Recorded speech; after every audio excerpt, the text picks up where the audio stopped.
नहाय खाए के साथ महाछठ पर्व की शुरुआत हो चुकी है, तो आप सभी को नहाय खाए की हार्दिक शुभकामनाएं। ये एक ऐसा दिन है जिसे कि दो नामों से जाना जाता है। हमारे साइड इसे नहाय खाए भी बोलते हैं इस दिन को, और साथ साथ कद्दू भात के नाम से भी ये काफ़ी प्रसिद्ध है। कद्दू भात इस दिन को इसलिए नाम दिया गया है क्योंकि आज के दिन सारी चीज़ें जो बनाई जाती हैं वो लौकी से रिलेटेड ही बनाई जाती हैं रेसिपीज़। और हमारे बिहार यूपी के तरफ लौकी को ही कद्दू बोला जाता है, इसलिए हम इसकी ही सारी रेसिपीज़ बनाते हैं।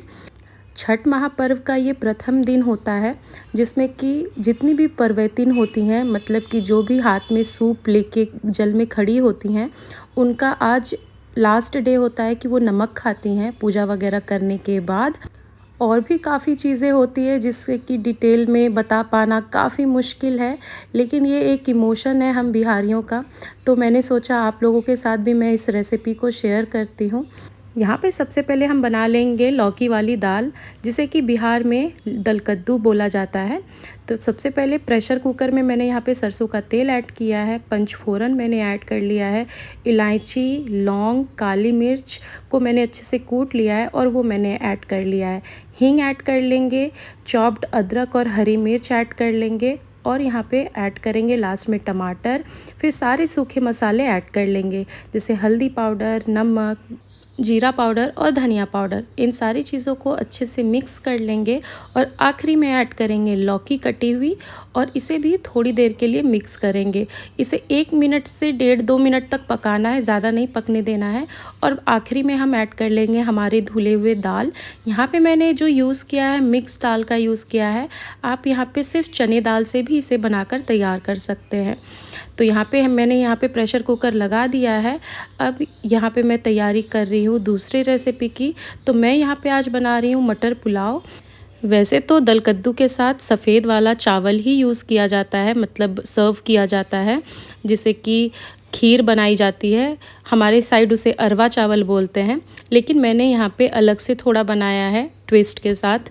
तो यहाँ पे मैंने सबसे पहले घी ऐड कर लिया है, उसमें मैंने ऐड किया है साह जीरा, एक चक्री फूल, दालचीनी, हरी इलायची और लौंग और काली मिर्च। फिर मैंने ऐड किया है काजू, एक तेज़पत्ता, मटर के दाने थोड़े ऐड किए हैं, कटी हुई अदरक, हरी मिर्च, और यहाँ पे सारे सूखे मसाले जैसे कि हल्दी पाउडर, नमक, धनिया पाउडर और जीरा पाउडर। सारी चीज़ों को मिक्स कर लेने के बाद ऐड कर लेंगे यहाँ पे सोक किए हुए चावल को।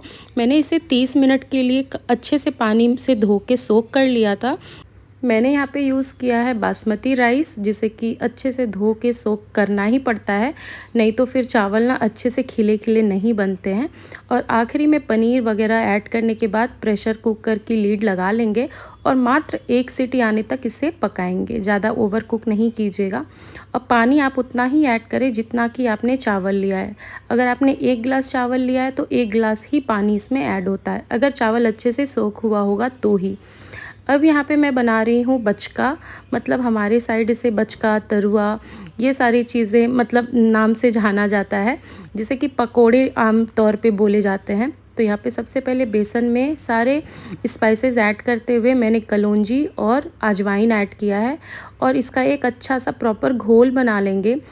अब यहाँ मैं ऐड कर रही हूँ अदरक, इसे हम अच्छे से ग्रेट करके यहाँ पे ऐड कर लेंगे। आप चाहें तो यहाँ पे अदरक का पेस्ट भी यूज़ कर सकते हैं, ये ऑप्शनल है। अब यहाँ पे मैंने घोल को साइड रखते हुए दाल की मतलब सीटी निकालते हुए इसको मतलब चेक किया, तो ये अच्छे से पक चुकी थी। आखिरी में मैंने यहाँ पे ऐड किया है कसूरी मेथी, कसूरी लाल मिर्च और यहाँ पे हरा धनिया।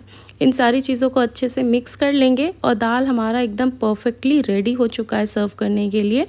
अब यहाँ पे पुलाव भी मेरा बन गया था, मतलब 1 सीटी आने तक मैंने इसे पकाया था, और ये देखिए कितना खिला खिला बना है। तो काफ़ी ज़रूरी हो जाता है कभी कभी कि जो भी चीज़ें हम ऐड कर रहे हैं ना वो एकदम प्रॉपर रेशियो के साथ फॉलो करें, तो सारी चीज़ें परफेक्टली रेडी हो पाती हैं। आखिरी में मैं बना रही हूँ यहाँ पे भिंडी की भाजी, सूखी भाजी, जिसके लिए मैंने यहाँ पे तेल ऐड किया है। तेल में मैंने ऐड किया है यहाँ पे पंचफोरन। पंचफोरन आपको नॉर्मली किसी भी शॉप में मिल जाएगा, अगर नहीं मिले तो आप उसे घर पर भी बना सकते हैं। ये कोई मतलब प्रॉब्लम नहीं होता कि जो भी घर की बेसिक चीज़ें होती है ना उसी से ये बन जाती है। इसमें जो चीज़ें ऐड होती हैं मेथी दाना, सौंफ, जीरा, कलौंजी, अजवाइन और बहुत लोग सरसों के दाने भी यहाँ पे ऐड करते हैं। आप चाहें तो सरसों का दाना स्किप भी कर सकते हैं। अब यहाँ पे पकोड़े को मैं छान रही हूँ, मतलब बचका छान रही हूँ। तो यहाँ पे आप सरसों तेल में भी छान सकते हैं या फिर रिफ़ाइन ऑयल में भी। मैंने तो रिफ़ाइन ऑयल में ही इसे फ्राई किया है। और इसे आप थोड़ी देर ज़्यादा करके ओवर फ्राई मतलब ओवर कुक करना पड़ेगा। वो इसलिए क्योंकि लौकी कैसा है ना, अगर आप फटाफट से इसे फास्ट फ्लेम पे फ्राई करेंगे तो अंदर से लौकी बिल्कुल कच्ची सी रह जाएगी। तो इस बात का ध्यान दीजिएगा और ये वाला ना रेसिपी एक बार ट्राई कीजिएगा, ये काफ़ी टेस्टी लगता है खाने में। भिंडी की भी सब्ज़ी हो चुकी थी तो आखिरी में मैंने यहाँ पे मिर्च पाउडर थोड़ा सा यूज़ किया है स्पाइसीनेस के लिए, और हरा धनिया। सारी चीज़ें प्रॉपर वे में हो गई है। अब यहाँ पे मैं बचका निकाल चुकी हूँ तेल से और सारी चीज़ें रेडी हैं एकदम सर्व करने के लिए। तो मुझे उम्मीद है कि ये रेसिपी आप लोगों को काफ़ी पसंद आएगी। जो लोग इस बार घर नहीं जा पा रहे हैं छठ पूजा में, वो इस बार अपने घर पे जहाँ पे भी रहते हैं, जहाँ भी रह रहे होंगे, वहाँ पे ही अपने तरीके से ज़रूर सेलिब्रेट कीजिए, क्योंकि ये एकमात्र ऐसा फेस्टिवल है जो कि बहुत ही इमोशनल है और बहुत ही इससे कनेक्शन फ़ील होता है जब ये फेस्टिवल आता है। तो यहाँ पे सारी चीज़ें मैंने रेडी करके प्लेटिंग भी कर ली है। तो आई होप कि ये रेसिपी ज़रूर अच्छी लगे आप लोगों को। मैं मिलती हूँ नेक्स्ट वीडियो में। कद्दू भात की आप सभी को हार्दिक शुभकामनाएं।